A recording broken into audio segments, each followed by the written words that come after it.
दोस्तों, हिंदू धर्म के पुराणों में वर्णित 84 लाख योनियों के बारे में आपने कभी न कभी अवश्य सुना होगा। हम जिस मनुष्य योनि में जी रहे हैं फ्रेंड्स, वो भी उन 84 लाख योनियों में से एक हैं। अब समस्या ये है कि कई लोग ये नहीं समझ पाते कि वास्तव में इन योनियों का अर्थ क्या है। ये देखकर और भी दुख होता है कि आज की पढ़ी लिखी नई पीढ़ी इस बात पर व्यंग्य करती है और हंसती है कि इतनी सारी योनियां कैसे हो सकती है। कदाचित अपने सीमित ज्ञान के कारण वे इसे ठीक से समझ नहीं पाते। दोस्तों, गरुड़ पुराण में इन योनियों का विस्तार से वर्णन दिया गया है। तो आइए दोस्तों, आज के अपने इस वीडियो में हम आपको इसे समझाने का प्रयत्न करते हैं। फ्रेंड्स, सबसे पहले यह प्रश्न आता है कि क्या एक जीव के लिए यह संभव है कि वो इतने सारे योनियों में जन्म ले सके? तो उत्तर है हाँ। एक जीव, जिसे हम आत्मा भी कहते हैं, इन 84 लाख योनियों में भटकती रहती है। अर्थात मृत्यु के पश्चात वो इन्हीं 84 लाख योनियों में से किसी एक में जन्म लेती है। ये तो हम सब जानते हैं फ्रेंड्स कि आत्मा अजर एवं अमर होती है। इसी कारण मृत्यु के पश्चात वो एक दूसरे योनि में दूसरा शरीर धारण करती है। अब प्रश्न ये है कि यहाँ योनि का अर्थ क्या है? अगर आसान भाषा में समझा जाए तो योनि का अर्थ है जाति अर्थात नस्ल, जिसे अंग्रेजी में हम स्पीसीज कहते हैं।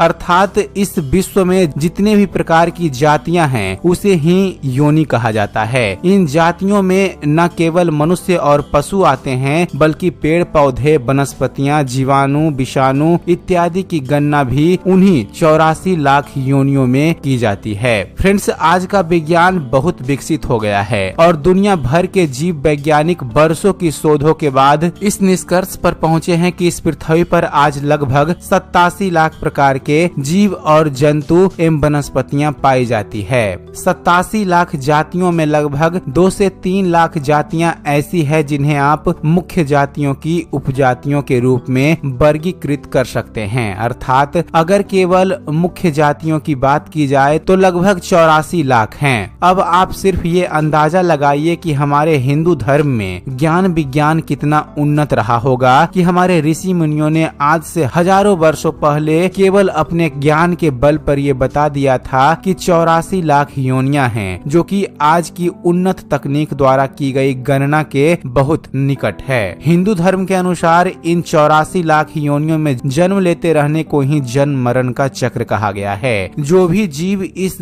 जन्म मरण के चक्र से छूट जाता है अथवा जो अपनी 84 लाख योनियों की गणनाओं को पूर्ण कर लेता है और उसे आगे किसी अन्य योनि में जन्म लेने की आवश्यकता नहीं होती है, उसे ही हम मोक्ष की प्राप्ति करना कहते हैं। दोस्तों, मोक्ष का वास्तविक अर्थ जन्म मरण के चक्र से निकलकर प्रभु में लीन हो जाना है। ये भी कहा गया है कि सभी अन्य योनियों में जन्म लेने के पश्चात ही मनुष्य योनि प्राप्त होती है। मनुष्य योनि से पहले आने वाले योनियों की संख्या 80 लाख बताई गई है। अर्थात हम जिस मनुष्य योनि में जन्मे हैं वो इतनी बिरली होती है कि सभी योनियों के कष्टों को भोगने के पश्चात ही ये हमें प्राप्त होती है। और चूंकि मनुष्य योनि वो अंतिम पड़ाव है जहाँ जीव अपने कई जन्मों के पुण्य के कारण पहुँचता है, मनुष्य योनि ही मोक्ष की प्राप्ति का सर्वोत्तम साधन माना गया है। विशेषकर कलयुग में जो भी मनुष्य पाप कर्म से दूर रहकर पुण्य करता है, उसे मोक्ष की प्राप्ति की उतनी ही अधिक संभावना होती है। किसी भी अन्य योनि में मोक्ष की प्राप्ति उतनी सरल नहीं है जितनी की मनुष्य योनि में है। किंतु दुर्भाग्य है फ्रेंड्स कि लोग इस बात का महत्व समझते नहीं हैं। हम कितने सौभाग्यशाली हैं कि हमने मनुष्य योनि में जन्म लिया है। एक प्रश्न और भी पूछा जाता है कि क्या मोक्ष पाने के लिए मनुष्य योनि तक पहुंचना या उसमें जन्म लेना अनिवार्य है? तो इसका उत्तर है फ्रेंड्स नहीं। हालांकि मनुष्य योनि को मोक्ष की प्राप्ति के लिए सर्वाधिक आदर्श योनि माना गया है, क्योंकि मोक्ष के लिए जीवन में जिस चेतना की आवश्यकता होती है वो हम मनुष्यों में सबसे अधिक पाई जाती है। इसके अतिरिक्त कई गुरुजनों ने यह भी कहा है कि मनुष्य योनि मोक्ष का सोपान है और मोक्ष केवल मनुष्य योनि में ही पाया जा सकता है। हालांकि ये अनिवार्य नहीं है, केवल मनुष्य को ही मोक्ष की प्राप्ति होगी, अन्य जंतुओं अथवा वनस्पतियों को नहीं। इस बात के कई उदाहरण हमें अपने वेदों और पुराणों में मिलते हैं कि जंतुओं ने भी सीधे अपनी योनि से मोक्ष की प्राप्ति की है। महाभारत में पांडवों के महाप्रयाण के समय एक कुत्ते का का जिक्र आया है जिसे उनके सारथी मोक्ष की प्राप्ति हुई थी, जो वास्तव में धर्मराज थे।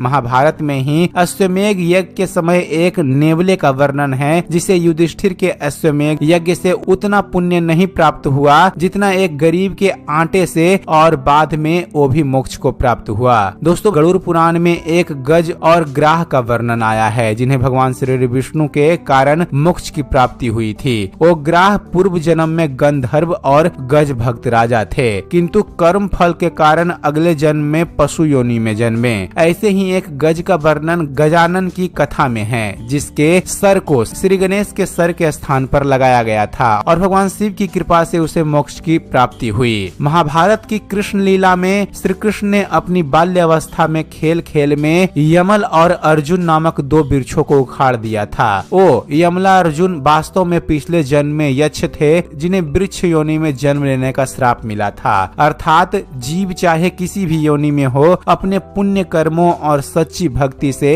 वो मोक्ष को प्राप्त कर सकता है। एक और प्रश्न पूछा जाता है फ्रेंड्स कि क्या मनुष्य योनि सबसे अंत में ही मिलती है? तो इसका उत्तर है नहीं। हो सकता है कि आपके पूर्व जन्मों के पुण्यों के कारण आपको मनुष्य योनि प्राप्त हुई हो, लेकिन ये भी हो सकता है कि मनुष्य योनि की प्राप्ति के बाद किए गए आपके पाप कर्म के कारण अगले जन्म में आपको अधम योनि प्राप्त हो। इसका उदाहरण हमने वीडियो के पहले के कथाओं में बता दिया है। कई लोग इस बात पर भी प्रश्न उठाते हैं फ्रेंड्स कि हिंदू धर्म ग्रंथों विशेषकर गरुड़ पुराण में अगले जन्म का भय दिखाकर लोगों को डराया जाता है, जबकि वास्तविकता ये है कि कर्मों के अनुसार अगली योनि का वर्णन इस कारण है ताकि मनुष्य यथासंभव पाप कर्म करने से बच सके। हालांकि एक बात और जानने योग्य है कि मोक्ष की प्राप्ति अत्यंत ही कठिन है। यहाँ तक कि सतयुग में जहाँ पाप शून्य भाग था, मोक्ष की प्राप्ति अत्यंत कठिन थी। कलयुग में जहाँ पाप का भाग 15 है, इसमें मोक्ष की प्राप्ति तो अत्यंत ही कठिन है। हालांकि कहा जाता है फ्रेंड्स कि सतयुग से उलट कलयुग में केवल पाप कर्म को सोचने पर उसका उतना फल नहीं मिलता जितना करने पर मिलता है, और कलयुग में किए गए थोड़े से भी पुण्य का फल बहुत अधिक मिलता है।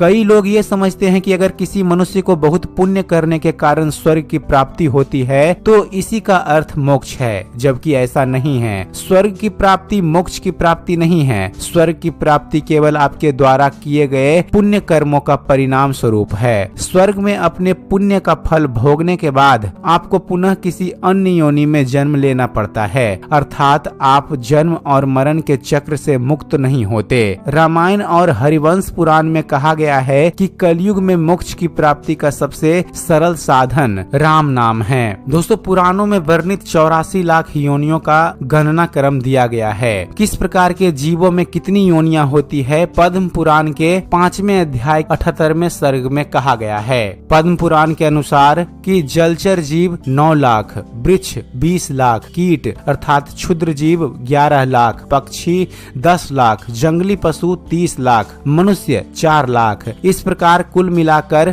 84 लाख योनियां होती है। जैन धर्मों में भी जीवों की 84 लाख योनियां ही बताई गई है, सिर्फ उनमें जीवों के प्रकारों में थोड़ा भेद है। दोस्तों, अतः अगर आगे से आपको कोई ऐसा मिले जो 84 लाख योनियों के अस्तित्व पर प्रश्न उठाए या उसका मजाक उड़ाए तो कृपया उसे इस शोध के बारे में बताएं। साथ ही ये भी कहें कि हमें इस बात का गर्व है कि जिस चीज को साबित करने में आधुनिक या पाश्चात्य विज्ञान को हजारों वर्षों का समय लग गया, उसे हमारे विद्वान ऋषि मुनियों ने सहस्त्र वर्षों पूर्व ही सिद्ध कर दिखाया था। तो एक बार प्रेम से बोलिए जय श्री राम, जय श्री कृष्ण। उम्मीद करते हैं फ्रेंड्स आप सभी को हमारा ये वीडियो पसंद आया होगा। वीडियो पसंद आया हो तो वीडियो को लाइक और शेयर करना मत भूलिएगा। और दोस्तों, ऐसे ही ज्ञानवर्धक वीडियो देखते रहने के लिए आप हमारे इस चैनल ज्ञान मंथन को सब्सक्राइब जरूर कीजिएगा। आप हमारे इस चैनल को सब्सक्राइब कीजिए और देखते रहिए, जानते रहिए। धन्यवाद। जय हिंद।